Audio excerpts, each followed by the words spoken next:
I was 19 when I was last committed to a psych ward. It was 2014, and I had hit rock bottom, coming off 3 years of bipolar medication, drowning in substance abuse, and overwhelmed by the chaotic freedom of my first year of college. The breaking point came during a mental episode that landed me in the adult ward for the first time. I had been admitted before, but only in the minors unit. Back then, the atmosphere was different, kids lashing out in anger, outbursts that felt temporary. But this was something else entirely. These weren't just troubled teenagers. These were adults whose minds had been deteriorating for years. And that scared me. The facility itself was cold, indifferent.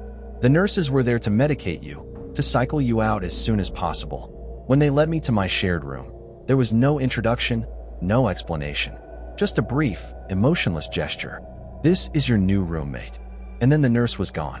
The woman in the room didn't look up. She was older, late 40s, maybe early 50s, Hispanic, with a short, stocky frame. Her gaze never lifted from the floor, her presence barely more than a shadow. I noticed a tattoo on her arm, a cartoonish red devil, but drawn as a baby. Something about it made my stomach twist. "Hi," I said, testing the waters. She didn't respond. She didn't move. I decided to keep to my side of the room. That first night, the ward felt heavier than any I had been in before. The group therapy session was the usual routine, except my roommate never spoke. She just sat there, silent, staring at the ground. When it was time for nightly meds, I got in line with the others, but then came a sound that made my stomach drop. Bang! From across the hall, the men's unit erupted. A man stood at the glass window, grinning wildly as he slammed his bald head against it. Over and over, the others behind him screamed and howled, throwing themselves at the door like animals trying to break free. Their eyes were wide, frenzied, empty of reason. The glass trembled, and for a brief moment, I thought they were going to get through. Then the orderlies came, dragging them away into the depths of the facility, their screams fading but not disappearing. I had seen fights in wards before, shouting matches, kids throwing chairs. But this was different. This was real madness, a kind of darkness I hadn't been exposed to before. And I realized something. I was trapped with them. That night, I struggled to sleep. The heavy blankets weren't comforting, the walls weren't protective. I kept glancing at my roommate, but she never moved, never shifted under the covers. She lay still, stiff, as if she wasn't sleeping at all. Then, at some point, exhaustion took me. You know that strange moment between waking and sleeping?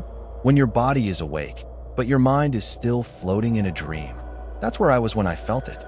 Pressure, a weight on my forehead, sweat, dripping, warm, sliding down my skin. I opened my eyes. She was standing over me. Her face was inches from mine, blank, her breath heavy and damp against my skin.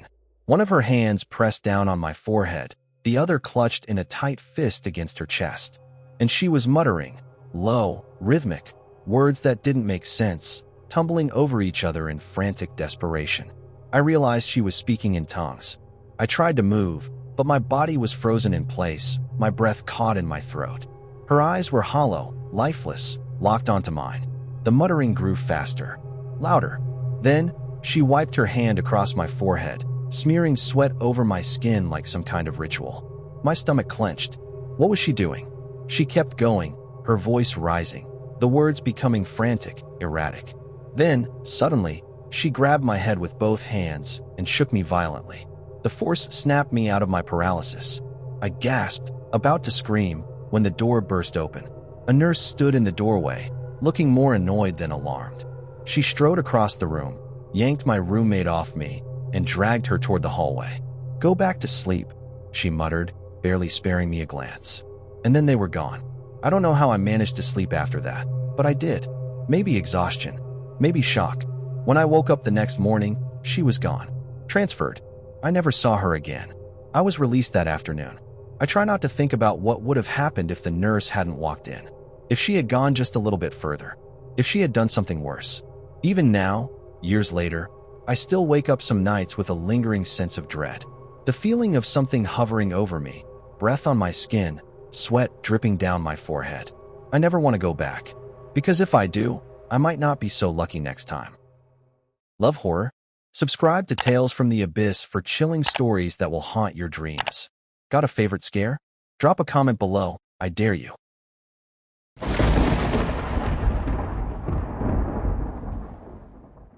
Exploring abandoned buildings was never supposed to be dangerous. At least, that's what we told ourselves. I grew up in a small, forgotten town in the middle of nowhere, Canada. The kind of place where the population dwindled year after year, leaving behind empty houses, boarded-up stores, and whispers of lives once lived. My friends and I, 5 of us in total, had little to do besides wander through these husks of civilization, looking for thrills.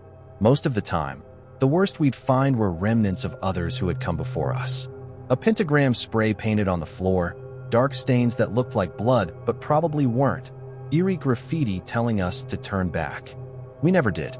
Then, one night, we made the worst mistake of our lives. I was 15. That was the year we decided to visit an old daycare-turned-mental hospital. A bizarre combination, I know. It had shut down years ago due to a lack of patients, both the children and the psychiatric kind. I had vague memories of playing in its tiny, fenced-in park as a kid, but now it was just another decaying landmark in our forgotten town. We went at night, of course. That was part of the fun. Fog clung to the ground, the sky threatened rain, and a cold wind whispered through the broken windows. The front gate was padlocked, but that didn't stop us. One by one, we clambered over, laughing, making way too much noise for people sneaking into a place they shouldn't be. The playground was the first thing we explored. Rusted swings, an old slide covered in graffiti, broken toys half buried in the dirt. But we weren't here for nostalgia. We wanted the hospital itself. The daycare section was exactly what you'd expect. Dust-covered furniture, shattered glass, dolls missing limbs, faded crayon drawings on the walls. It should have been creepy enough, but we'd seen worse. We moved through the rooms with quiet fascination, flashlights sweeping over forgotten remnants of the past. I found a plastic container in the corner, still filled with crayons, and was about to pick it up when, bang, a loud crash echoed from the other side of a rusted metal door. The psych ward. We all froze. Then, as always, Brian, the boldest of us, grinned. Let's check it out. I wanted to say no. I think we all did. But we were teenagers, and fear wasn't an excuse we were willing to use. The door was rusted to the frame. It took all of us pushing and pulling to get it open, and when it finally screeched aside, a wave of musty, metallic air rushed out, mixed in with something else. Something I couldn't place at first. The halls were narrower here. Flashlight beams bounced off peeling paint and metal door frames. Some rooms were open, their darkened interiors swallowing our light. I felt my chest tighten with each step, as if the air itself was pressing in on me. Brian stopped at one doorway, shining his light inside. Then he jolted back. "What?" I whispered. "I thought I saw someone," he muttered. His voice lacked the usual bravado. But never mind. We kept going. Then, pitter-patter. Footsteps. Light, but unmistakable. Someone was ahead of us. We should have turned back. We all knew it. But Brian stepped forward, and we followed. The smell grew stronger as we reached an open room to the right. This time, it wasn't just must or rusted metal. It was something rancid. Our flashlights illuminated the source. A dead deer lay in the center of the room, its stomach torn open, intestines spilling onto the concrete floor. Blood soaked the ground, dark and congealed. My friend gagged, turned away, and vomited. And then, whispers. Soft, indistinct, but coming from somewhere inside the room. Brian swung his flashlight toward the far corner. A man stood there. His head was down, his entire body twitching. He wore a bright green t-shirt, stained with something dark, and beige pants ripped at the knees. His feet were bare, his skin cracked and bloodied.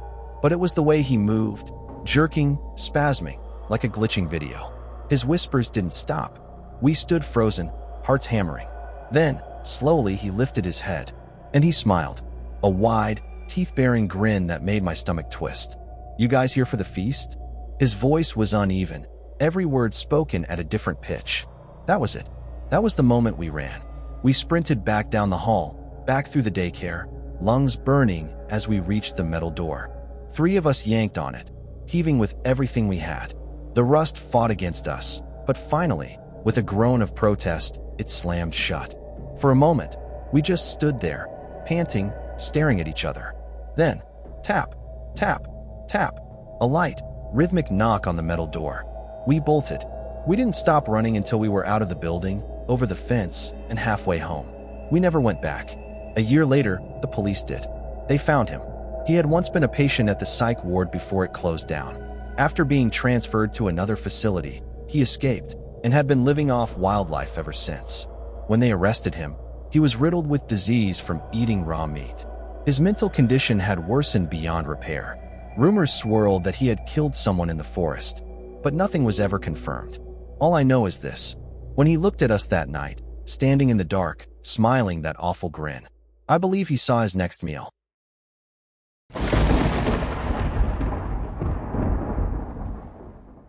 When I was 14, I spent 3 days in a psychiatric facility. I had been struggling with depression, and my parents thought a hospital stay might help. The place was small, quiet, and routine: group therapy, meal times, structured activities. Nothing exciting ever happened. Until that third day. I woke up with a terrible stomachache and convinced the nurses to let me stay in bed instead of going to group therapy. By mid-morning, I was the only patient in the entire ward. The halls felt emptier than usual, the muffled voices of the staff the only sign of life beyond my room. I had just dozed off when the patient phone started ringing. At first, I ignored it. Most calls came during visiting hours, when parents and friends checked in. But it kept ringing, the sound drilling into my head. I finally got up and answered. "Hello." The voice on the other end was male. Deep, steady, unfamiliar. "Can I talk to Sandra?" I frowned. "There's no Sandra here." "Oh, all right. Thanks. Who is this?" Something about the way he said it gave me pause. The voice sounded oddly familiar, like my friend's dad, the one I had met the night before during visiting hours. Maybe he got the wrong number? I hesitated, then told him my name. If he was who I thought he was, he'd recognize it. Instead, he asked, "What are you in there for, Makanawena?" I froze. He said my name in a way that made my skin crawl, stretching it out, savoring it. "That's personal," I said. A small, warning voice in the back of my mind told me to hang up. "Did you fight your way in?" he asked. "Like, beat up other girls?" I gripped the phone tighter. How would my friend's dad not know why I was here? I had told him the night before. "No," I said, my voice quieter now. He kept going, asking me more and more personal questions. At first, I answered, unsure of what else to do. But the longer he spoke, the more uneasy I felt. Then it hit me. There was no Sandra. I may not have known every patient, but the hospital wasn't that big. I had never heard anyone mention a Sandra before. I needed to get off the phone. "Look, I have to go," I said, my stomach twisting. There was a pause, then a chuckle. "All right," he said, like he knew something I didn't. Then the line went dead. I tried to brush it off. Maybe it was a wrong number. Maybe I was overreacting. Then visiting hours rolled around. I was sitting with my dad when the patient phone rang again. A staff member answered, then turned to me. "Makanawena, it's for you. Your dad." I stared at the phone. My actual dad was sitting right beside me. I slowly shook my head. "No, my dad's right here." My dad's face darkened. He got up, snatched the phone from the staff member, and pressed it to his ear. "Who the hell is this?" he demanded. Silence. Then, click. The caller hung up.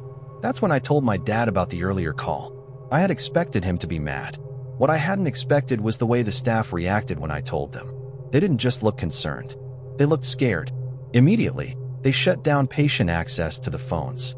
They started taking shifts answering every call. No one told us what was going on at first, but I could hear them whispering in the halls, their voices tense. It wasn't until later that I learned the truth. A convicted rapist had been calling the hospital for years. He would get girls to answer, charm them into revealing bits and pieces of information, then call back pretending to be their dad, their boyfriend, their family. He even tried to pick up patients. But the worst part? To call the hospital, you needed to know the patient's birthday. It was hospital policy. No birthday, no call. Which meant this man, whoever he was, had somehow gotten hold of the personal information of dozens of teenage girls in a psych ward. I barely slept for the rest of my stay. Every time the phone rang, I flinched. Every time a staff member spoke in hushed tones, I felt sick. And even after I left, I couldn't shake the feeling that someone, somewhere, still knew my name. And they were waiting for me to pick up the phone again. Thanks for joining me on this journey through the strange and unexpected. If you enjoyed the story, hit that like button, share with fellow curious minds, and don't forget to subscribe for more. Until next time. Stay curious, stay intrigued,